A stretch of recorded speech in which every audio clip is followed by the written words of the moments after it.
So, Jana, thank you so much for joining me today to talk about just basically some things around working in Germany and some expectations that foreigners might come. Welcome to the show. Thanks, Sean. Really glad to be here today. Yeah, and let's start by introducing you. What is your background? I do have a business background. Maybe also to start with, I'm not a foreigner, so I'm from Germany.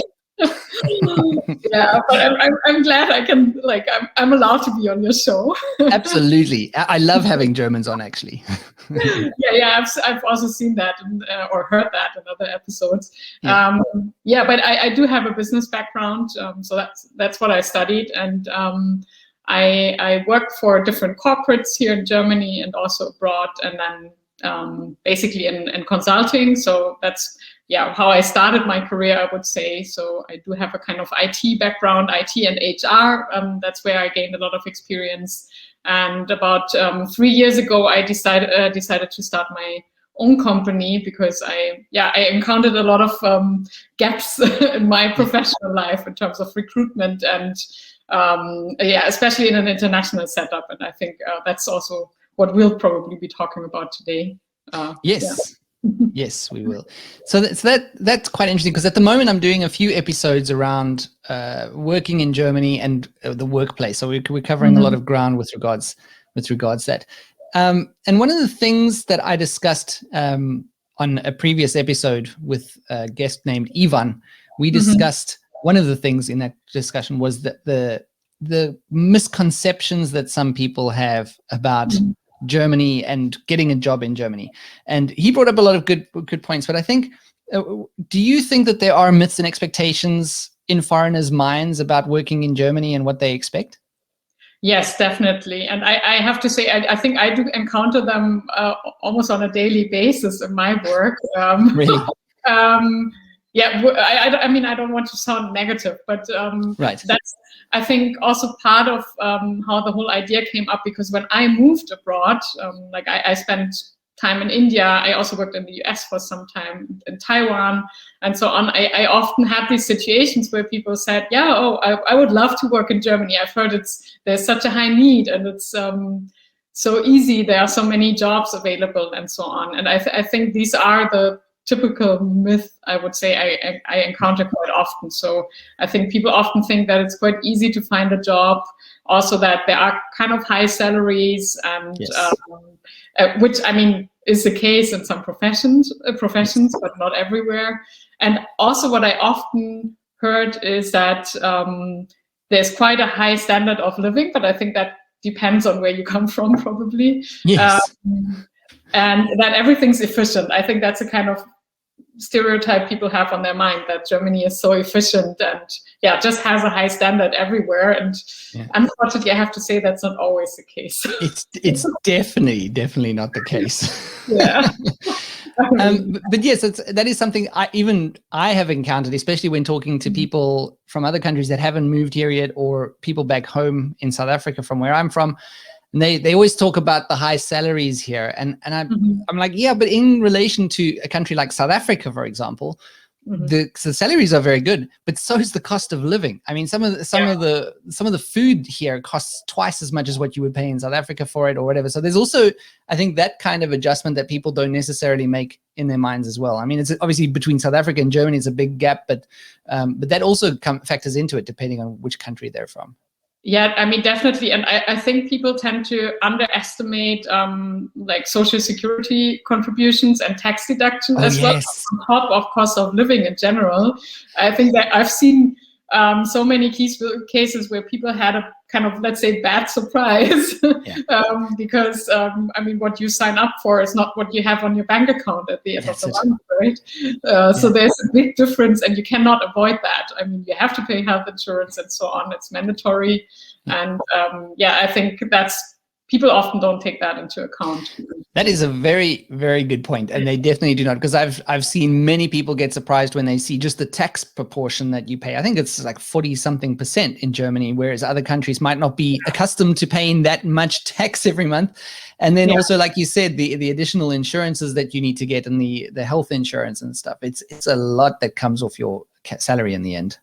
Exactly. And I think there are great salary calculators, right? So I think that can easily be solved, but it's important to do some research before So signing. just do your research, people. Come on. But what is the reality? So if we're saying, I mean, are you saying that it's only specific professions that are hiring, or what is the reality versus that expectation? What do you think? Mm-hmm. I mean, first of all, yeah, I would say it's only certain professions. So I think people often talk about the skill gap over here, and there definitely is a high need, but of course only for like very certain profiles. For instance, software developers, also IT specialists or engineers who have a very specific expertise. But we don't have like a general need. So you may have a very different profile, which is also great. And I think I do get a lot of candidates who have great experience on their profiles, but it's not a profession where we do have a lack. So the competition is sometimes very high. And that's, I think, where there's a misconception, because people think that, okay, it's easy to get a job. I just have to apply and then it works out somehow. But that's the case for specific professions and also for specific industries.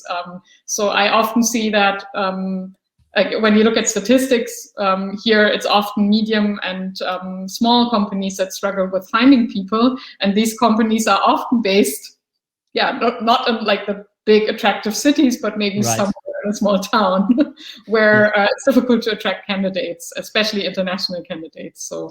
Yeah.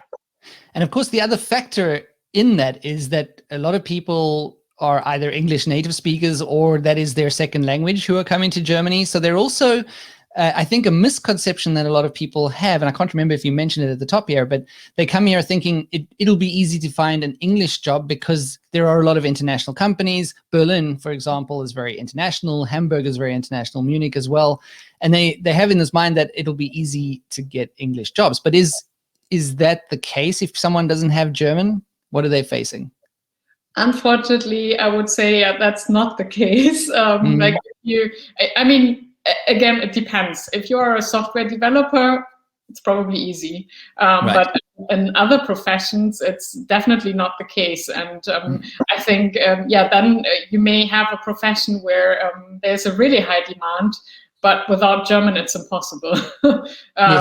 Because I mean, German is still the main spoken language if you move outside of Berlin. And I think that's tough. And it's also tough for the companies, not just the people applying, because that's also like gives them a very limited choice. So I have seen companies which are trying to change and which are hiring people who don't speak perfect German. So I think there are still a lot of options, even if you are not fluent. I mean, you don't have to be a native speaker to find a job.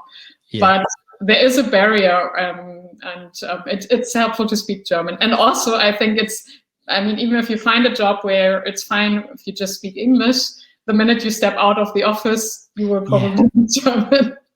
That is the case. Sometimes.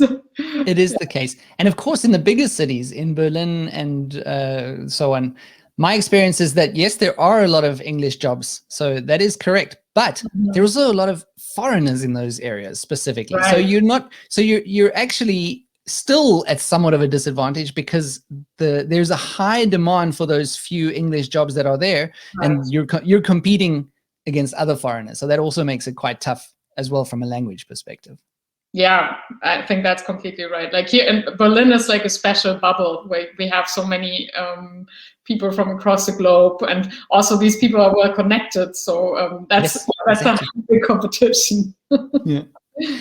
Although not to be too much of a downer, I will say when I came to Germany, it was on a wing and a prayer. My wife got a job here, and I had to find a job once I was here. And it was a frustrating search at first, but I did find something in English because my German wasn't so great at the time. So it can be done. I think I was lucky. I found a job in Frankfurt, which is also quite, I mean, it's not quite, it's very international there. And I was just fortunate enough to land up in an English job, and I was searching for an English job. So it can happen. We're not saying, but you should adjust your expectations and know what you're getting into, that there's a good chance you're going to struggle for a while before you find something. Yeah, definitely. But it can happen. I mean, I also know a lot of people who made it. Yeah, me too. So it's possible, definitely. Yeah. Yes. So let's move on to like I'm just thinking of which order is the best to do it in. So let's talk about staying with this expectations thing now. Yes. What should foreigners expect from a German workplace, from things like what kind of culture they're walking into? What do you think that they should be expecting there? I think it really depends on the workplace. Like, is it a small company? Is it a big company? Is it a startup? So I think that really varies. What I often hear from people who moved here is that in general, Germany seems to have quite a good work-life balance as compared to other places.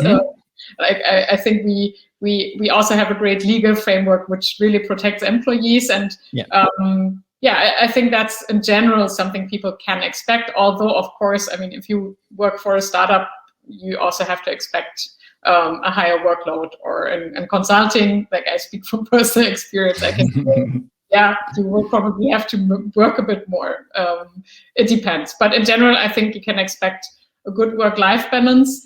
And what I also often see is that, or what's sometimes a bit of a challenge, is that people here in general tend to be a bit direct. So they are very direct processes, a lot of heated conversations. And I think that's sometimes a bit confusing to people. And that's probably not just if you look at the workplace, but just in general, maybe part of the culture. So I often see or hear people telling me that the perception is that it's sometimes a bit less, how do you say that, social, or like less small talk. A bit more distanced. But on the other hand, I would say it's quite effective. So it's people expect you to give direct feedback, and even if you're very junior, you can be part of decision processes. And also, I think people are expected to ask questions, and I think there's a high accountability. So even if you don't have that much experience, if you take over tasks and take care of them, I think you can really have quite a good development. But in general, I would say it varies. Really depends.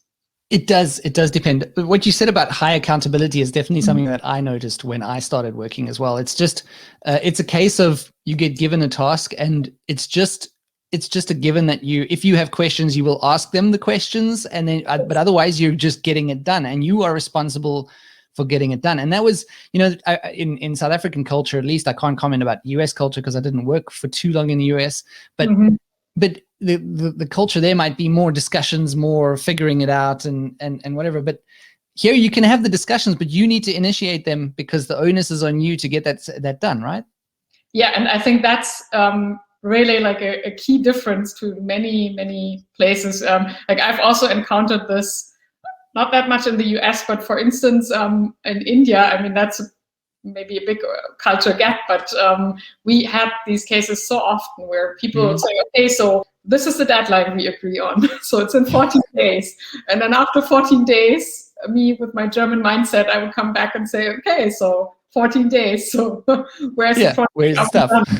Then say, oh, but we never talked about that again. Yeah, but we said 14 days. It is such a good point. And I think I cannot stress what a big culture shock that is for people coming in from other cultures, because it is so true. And what happens is, just as an example, you'll be sitting in a meeting and a point will come up, some topic, and you will have a comment, and then you'll say something, and then the expectation after you've had a discussion, people will ask you, they won't even necessarily say, will you take care of it? But they will this job will land with you. This task will land with you. And you might not even realize that it's landed with you because in the discussion, that's kind of the way it went.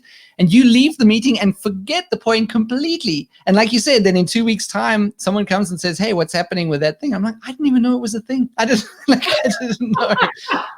Yeah, that's, and I mean, I think you can also see that in daily life, right? We have like bus plans or whatever, and we expect the train or bus to be exactly on time, and then we start getting angry about that. But in work life, it varies a bit, but I would say accountability is definitely really important. And I also often see that on the company side, like with recruiters or people who hire like their first, let's say, internationals, and who don't have that much experience with it, that's sometimes really confusing. And there's sometimes a misconception that, okay, he or she is not a reliable person, like he's like not really taking care of the task. But I think in reality, it's just a culture gap. It is. Yeah. And some companies are more aware of it than others, because I've worked in 3 companies in Germany, and I've definitely noticed a real difference in fact, all the companies that I worked in had a good understanding and had a good structure to say, okay, this is your task, it's done by now, and had follow-ups in place. So again, it comes back to what we said earlier. Everything that we're saying now does depend on where you land up, because companies, of course, just because they're German and they maybe have some similar things, they can be very different in Germany as well. Yeah, I mean, it really, there are also very international companies, right, which have a different setup. I would say that really varies. Yeah, definitely. But it's a big difference. And also one other thing maybe that's a step back, I don't know. But I think the way you get your job is also very different compared to other places, like even before you get into the workplace, because we have this recruitment process in place where companies expect a really, really detailed application, and you expect people to be very precise and to really look at the job ad and a lot of documentation. Yeah, and I think that's sometimes really frustrating when looking for a job, because it means that it's time intensive. You cannot just send out a general application and then see what you get back.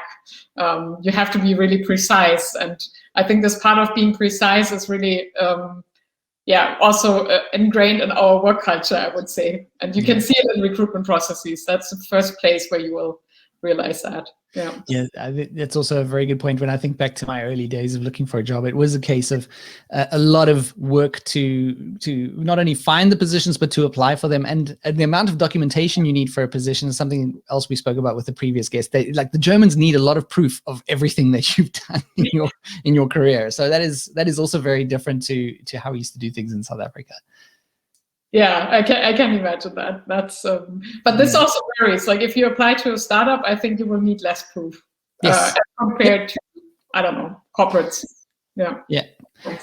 And we're going to get to the startups versus corporates in just a second. But I want to come back to that work-life balance thing, because I think that is it's something that almost every single foreigner that I speak to mentions, and it's I think in every single country that I know of. America, England, maybe even other European countries, definitely from South Africa. There's a lot more, as you said, protection of the worker. You're also a lot more, I mean, you have things like, what are they called? Kurs, I think, where you get a set amount of time that you could take off to go and, what do you call it? Like a retreat or something if you're feeling stressed or whatever. Yeah. And there's a lot of things in place to protect the health and the stress levels of people. And if I get sick, or if I tell my doctor I'm very stressed at work, then he'll say, take a week off and you get krankgeschrieben. So exactly. Yeah. And you get paid for that, so it's okay. And you get paid for it. It's not like the other countries where you might not get paid for the time that you're on sick leave. So and I think that's part of our social security contributions, right? So you may feel that you have a lot of deductions from your salary, but there's a reason for it, because if you fall sick, if you want to take vacation and so on, you are covered. That's where you get your money back somehow. Absolutely. Let's talk for a second about the startup and corporates that we've mentioned a few times. So obviously by this we mean corporates are maybe more traditional organizations, and startups. Let me ask you first, what do you define a startup as? That's a difficult question, and I've had a lot of discussions about this with my friends, because I would say the whole term startup is not clearly defined. And here in Germany, and I think that's probably the case in a lot of places, it's more of a mindset and a culture that's associated with it. Formally seen from my point of view, a startup is a young company, and a company which is kind of innovative and is maybe very, let's say, growth driven, so it's looking at scalability somehow. I think that's also what's traditionally what people think of when they think of startups. But we do have startups here in Berlin which are not that young anymore, so maybe more than 3 years, maybe 5 years, 6 years, 7 years. but they still consider themselves to be a startup, Yes. although they have a few hundred employees. I work for a company that's been around for over 20 years, and they still consider themselves a startup till fairly recently, because they were small, innovative, and they definitely had. I think it's come, and maybe you can correct me if I'm wrong, but I think it's come to refer more to the culture than anything else. That maybe an age or of the company or what they do. It's more like that culture they're trying to put forward. Yeah, I think it's really a culture, because, and I think it also attracts people if you market yourself this way. I mean, there are also a lot of corporates in Germany which have these kind of startup innovation hubs, right? Like you have the big automotive companies and other companies which are opening innovation hubs in Berlin mainly. And they send people there for the startup experience.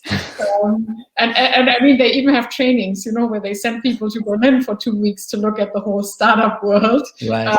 So I think this is really, it's a mindset and a culture, I would say. But it's not necessarily linked to the number of years that the company has existed. Yeah, exactly. So what do you see as the main differences between a corporate company, when we refer to it like that, and a startup? I would say definitely the mindset. Like I think startups tend to be much faster and innovative and very flexible in their work environment. They, like in most of the cases, I would say they do have very fast iteration processes where they change. And also, if we look at the whole organizational setup, I think often they are much like the hierarchies are very flat. Not always. It's sometimes also a bit different. Depends on the culture of the persons who run the company. But I would say in general, there tends to be a flat hierarchy. Whereas in corporates, we do. I mean, if I look at the traditional German corporates, we do really have hierarchies, and also this more formal way of handling things, right? It's just a slower process. You have to go through several rounds of discussion and presentations. I don't know the English term. Like people say, you have a gremium, and you have to, I don't even know what the word is. It's like a committee or something, if you want to a committee. So you have like several committees for everything to navigate stuff, and things can take very long. But on the other hand, I would say in corporates, you also tend to have a much better work-life balance. So it's often these places are very, very employee friendly, and they have very good, I would say, benefits in general, because in Germany, we also have this landscape. Apart from a great legal framework, we also have this landscape with these labor unions, which are very strong. So you will have a Betriebsrat in place, and that's why you usually have very, very good setups in terms of the money you earn and the number of like the annual leave you get and stuff. That's probably different in a startup. Yeah, I worked for my first company was in Germany, was a huge international corporation. So they were actually a Swedish company, and then they had they have a big operation in Germany. And there, the Betriebsrat was involved with everything, like even the amount of overtime that you can work, the things like what else were they involved in? They were involved in everything. Like the management almost couldn't ask us to do anything without going through the union first, the Betriebsrat, to make sure that everything was fine. And if anyone even had the smallest complaint, they would go to the Betriebsrat. So it is definitely very protected in those bigger corporate environments. It's very protected, and it's almost impossible to fire people. Like and I think that's such a big difference, and I think people are often not aware of that. Even in a smaller company, you are like so well protected as an employee. But in corporates, I've seen these cases like where people, I don't know, do like everything wrong, everything that can possibly go wrong went wrong, and you can still not fire people because they are so protected. So it's like a contract for life. If you you can stay forever if you want. If you play your cards right and you do just enough, I mean, they could still fire you. There are cases where like if you do something really bad, but but that's the thing. You actually have to do something really, really bad before you get fired in Germany in these big companies. So it's very interesting. So it's very safe. But the downside, of course, to the corporate culture, these big corporates, is they're very traditional and quite often very German, if you want to say that, right? Yeah, quite often very German. I mean, there are companies which also have expats or like people from other locations, but in general, yeah, I would say very German and really, yeah, just less flexible. And I mean, I personally also started my career in corporates, and I decided that, for me, this is not flexible enough. And I've seen this in many cases, but that's also why I decided at some point to start working for a smaller company, because for me, I just had this feeling that, okay, things are going way too slow and it takes ages until I get to the point where I can take over more responsibility, because there are so many other people who are like more senior and there's a different kind of hierarchy and formalities are different. So for me, I always felt that it's not fast-paced enough. So that's probably the downside. But that, I would say, it depends on personal preferences. It does. It depends on your personality, because some people are built to be in corporates. The thing about startups is they're generally more international, I found. And of course, again, we're speaking in generalizations. It's not the same across the board, but generally startups tend to be more international. There's more expats that you'll be dealing with. A lot of the language might be in English, actually. Yeah. And but at the same time, like you were saying earlier, there the expectation is that you might work slightly longer hours than you would in other companies.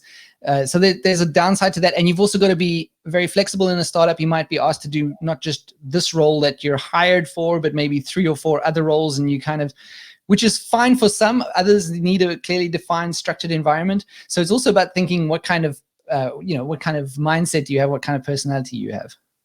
Yeah, and also I think what kind of state you're in, probably, because with a startup, I mean, things can also go wrong, right? So yeah, your role may change from one day to the other, which I think is also what makes it attractive, but it depends. Depends on the job that person's like, or how much change they are looking for. But of course, I mean, it can also happen that things go wrong and you end up not having a job anymore. Like I mean, I've seen these cases here in Berlin, and that's I think. Yeah, there are differences. Depends. Yeah, exactly. And there's pluses and minuses. I think also coming back to the English side of things, corporates are good if especially if they're international companies, because then you're probably quite assured that they have a big English. They do a lot of business in English. So if your English is your second language or you're an English speaker, then you could maybe make that work. Startups are also very international. So there are options on both sides. It's just finding them first of all, and then figuring out if it suits your personality.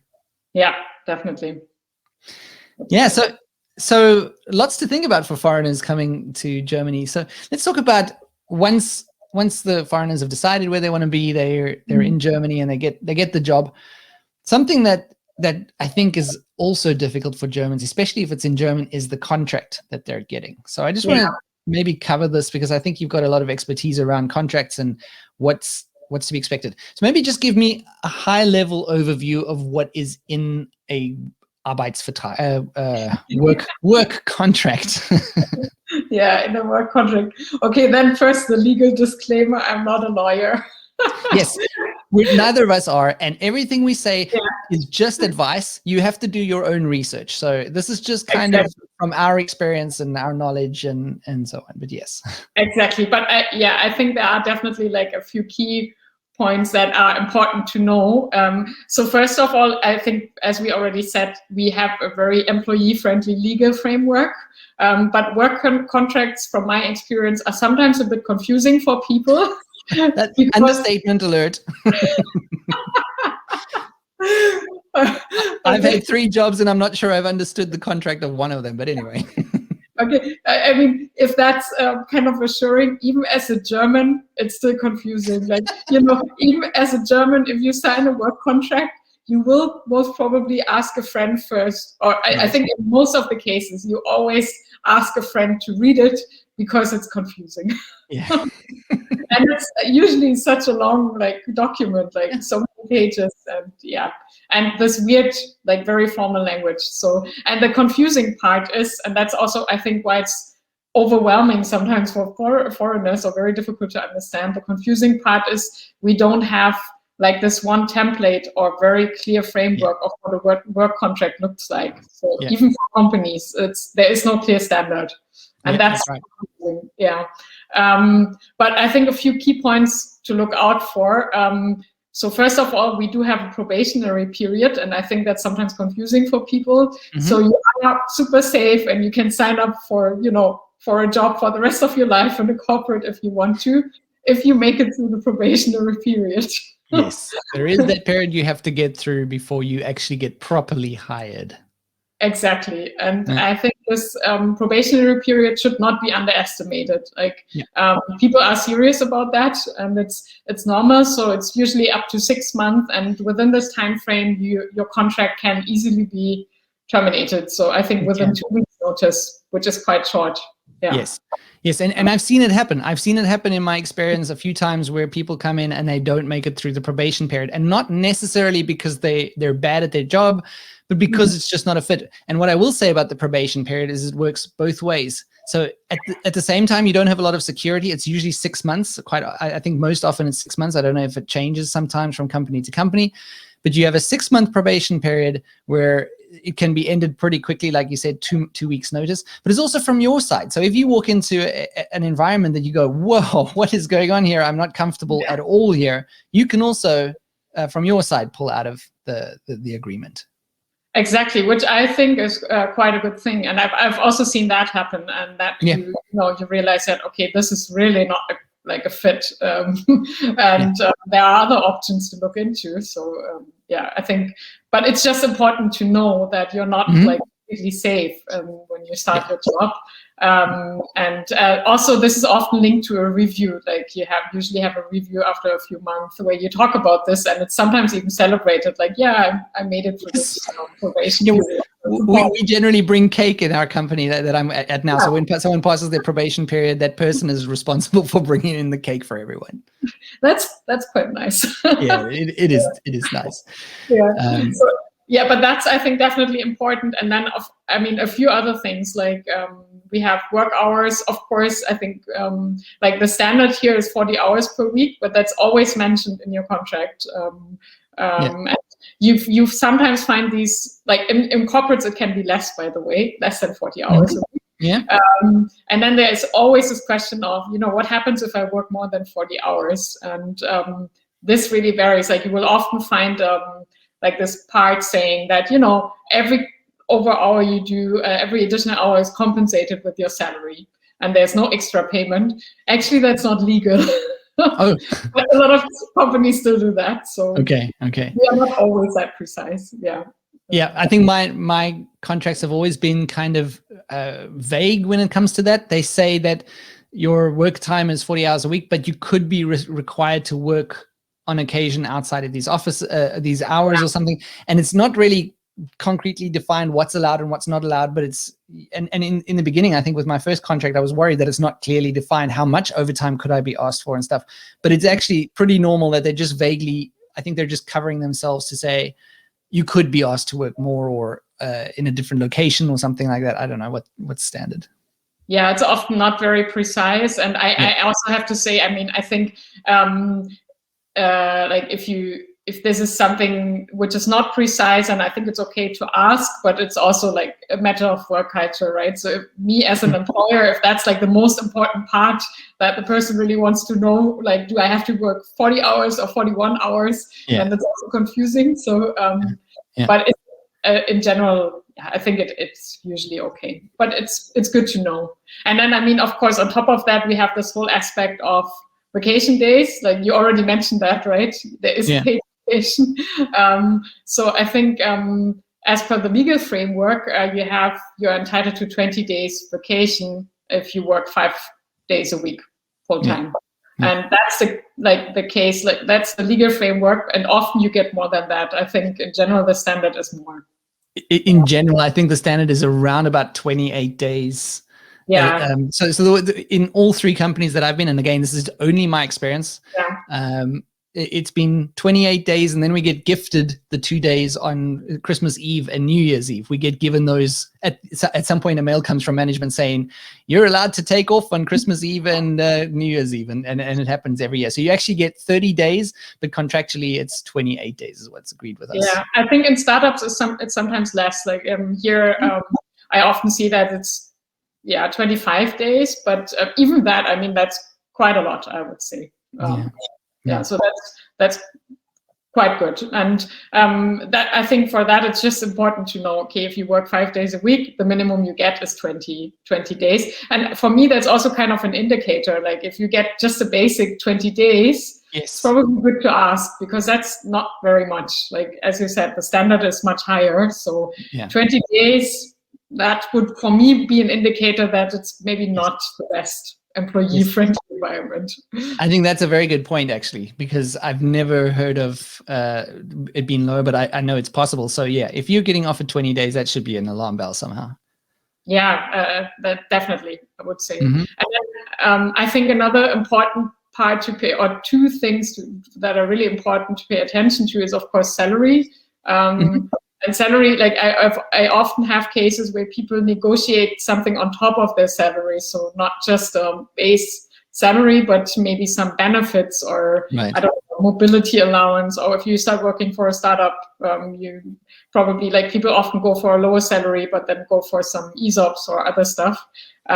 Just make sure that it's written down somewhere, because if you just talk about it, it doesn't mean that you get it in the end. So it has to be in the contract and signed somewhere or in some document. Yeah, we need a signature for everything. And I think that's also one of the things that's very difficult for foreigners, especially if it's their first job in Germany, is what can you question? What is it? For example, when I'm talking about that amount of time that you work, it's 40 hours a week, you might be required to work outside of hours. And then you think, but is that something I should question, or does it look really bad if I question that? Like, so it's also good to have some help in that regards, to someone saying to you, someone you can ask, can I question this? Should I question this? So it's always good, like you were saying, to go to a friend or go to a German that you might know, to just run over the details of what you could ask for, what you could negotiate. I often have this, like, I do coach persons who come here and struggle sometimes with their situation, or I help them with finding a job. And that's really an essential part in my coachings, that like, if you don't know someone here, it's good to have someone to turn to and ask. And sometimes there are difficult situations, like you may have a restructuring taking place at work, or other things. And then it's just really important or helpful to know if that's the standard. Also with reference letters, like when you leave your job, like how to handle that. So there. And that's something that people also don't mind, is that don't necessarily know, is that when you leave in Germany, it's expected you get some kind of reference letter to take to your next company. It's quite an important thing in Germany. Yeah, and it's a fully written letter, not just a confirmation. And let me tell you, that's, I think, something which is often confusing for recruiters, because I know in other places, also in the US, I think you often just get a performance evaluation with a scoring or something else, but not like a fully written review. And when Jana says a fully written review, you will not believe the details that it goes into. When I left a job that I'd been with for 9 years in Germany to move to my next one, the letter must have taken days for them to write, because it listed projects that I did years ago that I'd forgotten about even. And although what I will say is they do ask you for input into your reference letter, or they might ask you for input into your reference letter. So they'll say to you, what were your achievements? What would you like to highlight and everything? But in general, it gets written by your manager, and they take a lot of time to write it. And it's fascinating for me to read as a kind of a memory of everything I've done there. So that is quite something. You know what? There is it's a language of its own. So you can read between the lines and figure out what the actual performance was. But it may sound very nice and friendly, but it may still be a bad rating. And there are these tools where, you can, like, managers give ratings, and then you have an automatic text which is generated based on that. So we turn ratings into fully written letters. That's amazing. Companies use that because it saves them time. But in the end, you still get your fully written letter, just to be on the same side. It's all fascinating. And then these are just, we could talk for ages and ages about these things, because there's so much that foreigners need to figure out. But I think this was a good discussion around these points that we've had. You said that you do coaching, and I guess that's something that you do in the framework of Meetra, right? Mm-hmm. Exactly. Yeah. Maybe a few words about Meetra in general. So Meetra is a platform for expats in Germany or persons who want to move to Germany and need help with starting their careers. So what we do is we research or we share English job ads, because I know that that's a big hassle if you don't speak German. So we do share English job ads on our job board, and we do provide a lot of information on how to look for jobs, what you have to keep in mind.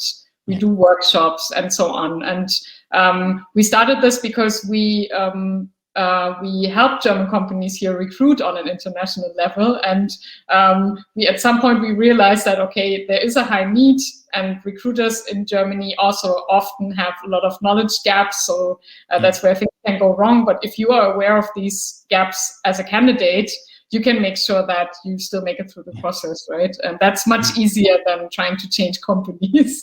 Yes, it is. Yeah. So that's what we do. So a lot of know about finding jobs. Yeah, and I will put all the links in the show notes. Jana, thank you so much for coming on and sharing some of your knowledge and insights into all of this with us.